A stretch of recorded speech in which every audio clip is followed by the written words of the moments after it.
Baby, when I tell you that Miss Eva gets shit done, when she says she's going to get it done, it will get done by hook or by motherfucking crook. And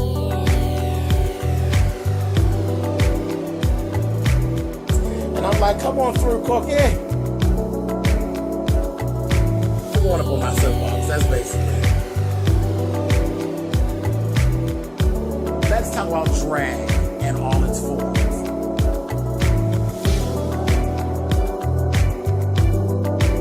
What, Cookie?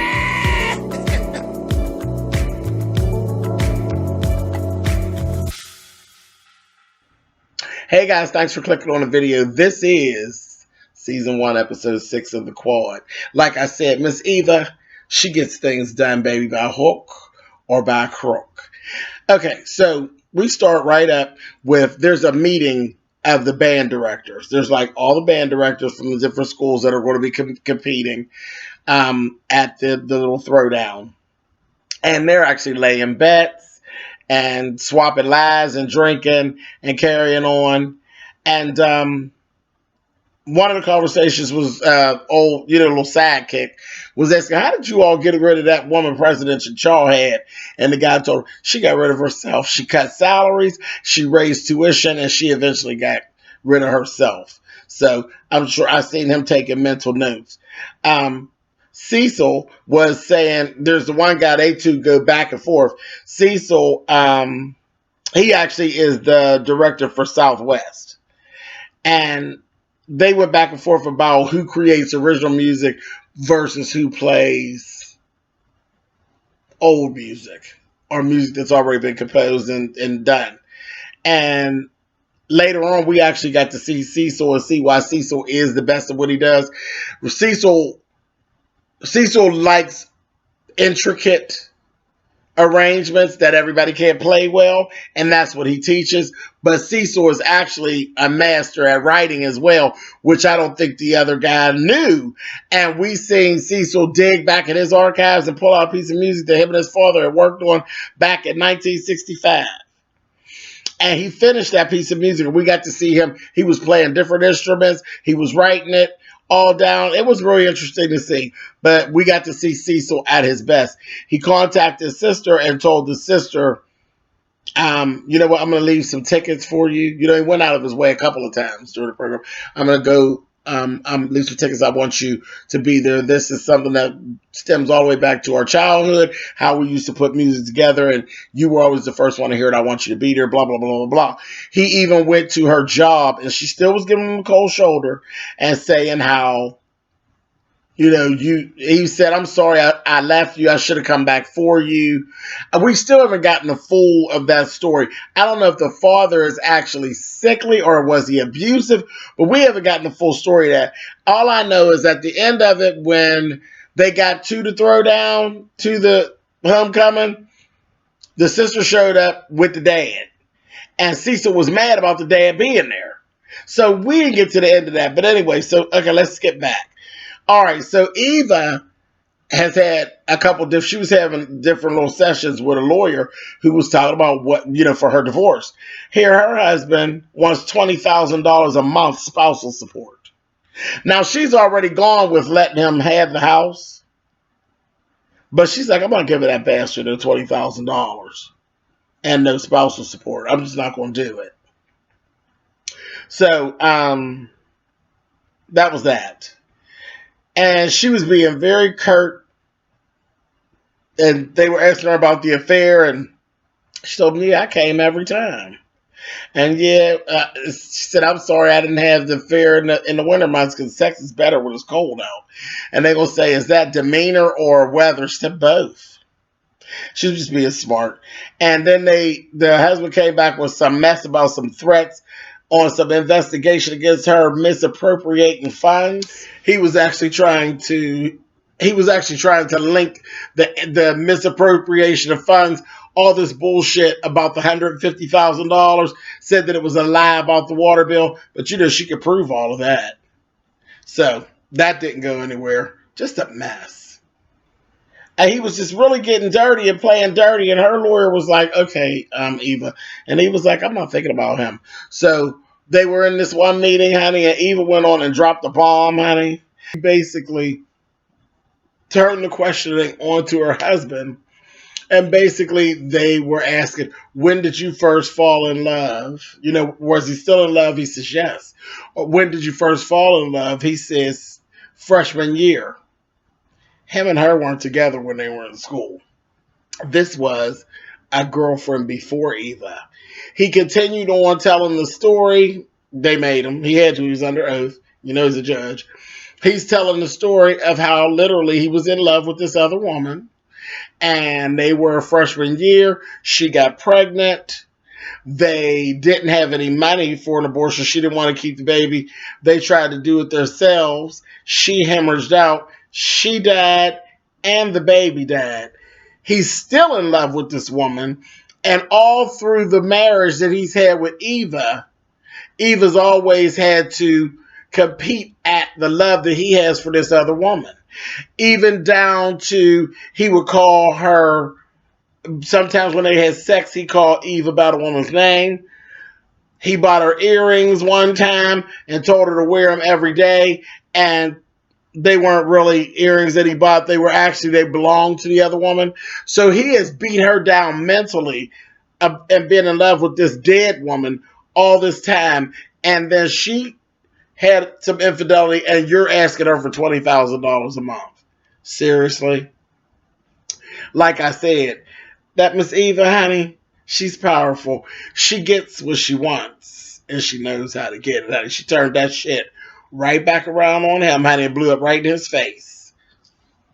And she told him, now we do this however we want to do it. We go tooth and nail. I'm giving you the house, but I'm not giving you any money. So now if you want to continue to go on, because at first when we were watching, it looked like he was really going to beat her down and end up winning, and she didn't have anything to fight with. But baby, when she let it all out, honey, it was like, you may want to retract that and leave that shit alone. You know what I mean? So he left her alone with that shit. I said, okay. Next we got Madison, Sidney's roommate. She is being attacked by the feminist group because they're like, where the hell is Sidney? And they're being real pushy, wanting her to be the face of what it is that they're doing. And she's like, listen, she's gone. I don't know where she is. I don't know where she's coming back. But when I talk to her, I'll talk to her. If she wants to participate, then she will. But other than that, back off. Then she got approached by Terrence. And he's telling her, please tell her to come forth and just tell the truth. And he said, I swear to you, I didn't rape her. She's the only person you ever seen that got raped, supposedly, that got up smiling. He's like, I did not rape her. He told her, watch the tape again.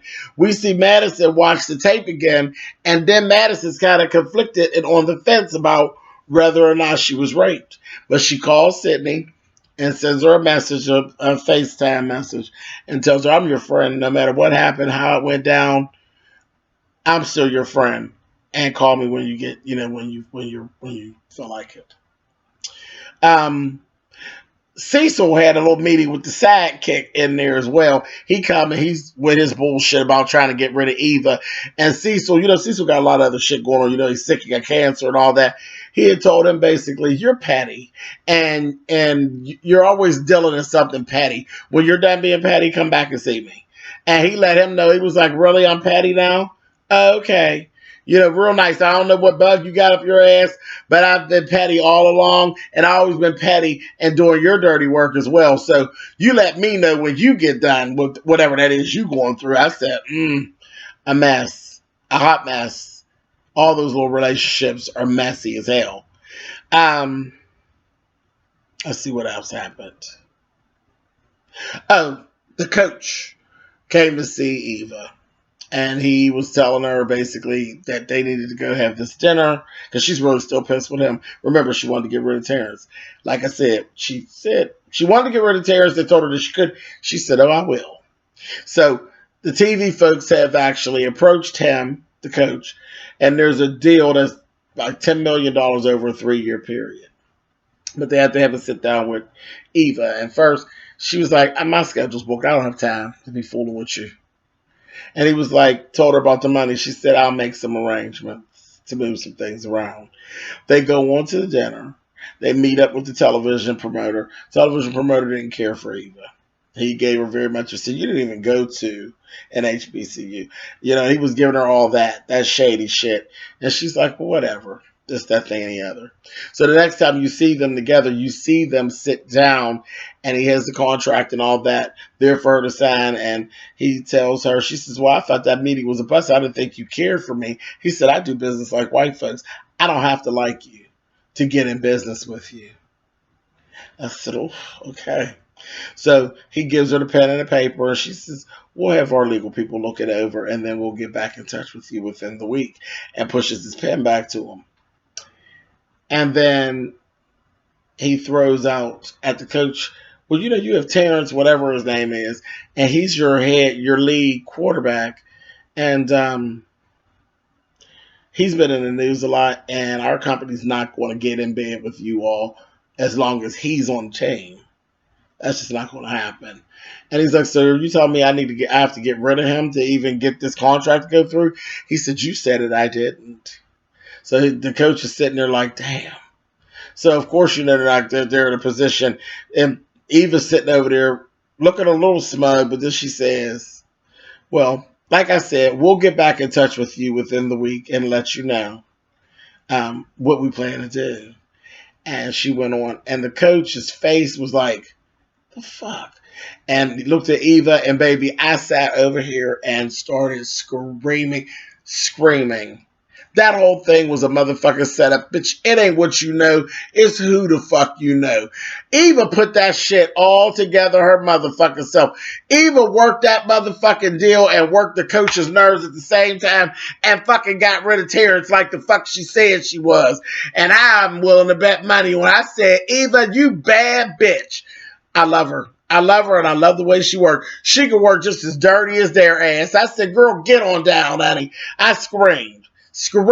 The last thing that came on it made me scream too. Bo John and his dad and his mammy showed up unannounced. And he had Taisha and Junior, you know, the big Junior, over at his apartment. They was playing a game and everything. And they come in, they're telling him, come on, we're going to meet with somebody from another school or whatever. And he says, well, that wasn't supposed to be till tomorrow. We're supposed to do breakfast. Why I changed the time? You know, his dad's awesome, man. I changed the time. Then told them, can y'all get on out of here so I can meet with my son? And Taisha's like, no, I really wasn't planning on leaving. So he told Bo John, you tell them to get on out of here, and I don't like to be saying what I got to say twice, this, that, and the other. So Bo John was like, well, I really don't want to go to lunch right now, this, that, and the dad get the flat off the head on, he yanks Bo John up. And so Bo John ends up yanking him back up and told him, look, don't come in there putting your hands on me, like he's getting sick of it. And you can see the rage in him. And I think it kind of shocked the dad, like, oh, shit. So then the mother is like, no. And Bo John had his dad up in a pretty good hold. And the dad was like, you might whoop my motherfucking ass. So when he turned around, he let his dad go. And when he let his dad go, his dad punched him out. And Bo John, like, went to, his dad was going to start, like, beating on him. And when he went to reach to hit him again, Junior snatched his dad and he grabbed him by the arm and wouldn't let him. He said, I wouldn't do that. I wouldn't do that if I was you. Don't put your hands on him. Up in here. You want to let that go? And I'm telling you, let it go, or I'm going to forget that I was raised in the church. Just let that go. And it was out because he had actually made another comment talking about some damn you shit. Talking about, if you want to stay here at Color, you go right ahead on. And then them and the mother was like, we're out of here, honey. They got on out of there. I said, oh, just a mess, honey. So the racism shit just done boiled on over. And you seen Bo John, he was sitting over there and he was feeling really, really bad. So there's going to be some more issues. That's just getting ready to start to spill over real bad. Let's talk about, last thing, Noni and the band leader. Okay, so once the new music was done, you know, it was top secret. Cecil told the band leader, every copy, you make sure you get every copy and you collect them every night. But this fool kept leaving his phone around. Kept leaving his phone. Noni done did something. She didn't work her shit on him. You know, him and her go back and forth. Noni got approached by the Southwest director, and he came for Noni and basically offered her a full ride over at Southwest and told her, people don't get hurt over at my college. She told him, no, I'm not going to come. He just wanted a piece of music. He wanted that music. He told her, no, I'm not going to do it. I'm not going to do it. Nelly then took that boy's phone, snapped a picture of the damn music, sent it on off to the guy, the director of Southwest. When the actual homecoming came and the Southwest went on right before GAMU, playing Cecil's music, and said that it was composed by the guy from Southwest, and Cecil was livid. Livid. And I said, oh my God. So he went back, told them, you know, don't worry about it. Don't worry about it. We are going to win the way we always have won because of technique and musicality. And he went up there, and I think the stress of it all just boiled over. Halfway through their performance, Cecil literally just passed out, fell over the little rack that he stands on, fell out on the ground. So that was a whole big old mess. Big old mess. And that's basically where we broke out. And the band leader knew that Noni had did it. Right before they went on, he grabbed her saxophone and broke it all on the ground. Because Cecil came back and said, what did you do? That naturally blamed on him that the music was gone. So that's going to be interesting. And before that, the band leader, he told Noni that he had threatened her before any of that even happened. Told her, you going to learn a lesson before, you know, once the homecoming's over, you're going to learn a lesson. I said, oh, you're going to fuck her up next too? I said, okay. So that's where we ended up out there. I'll see y'all next week.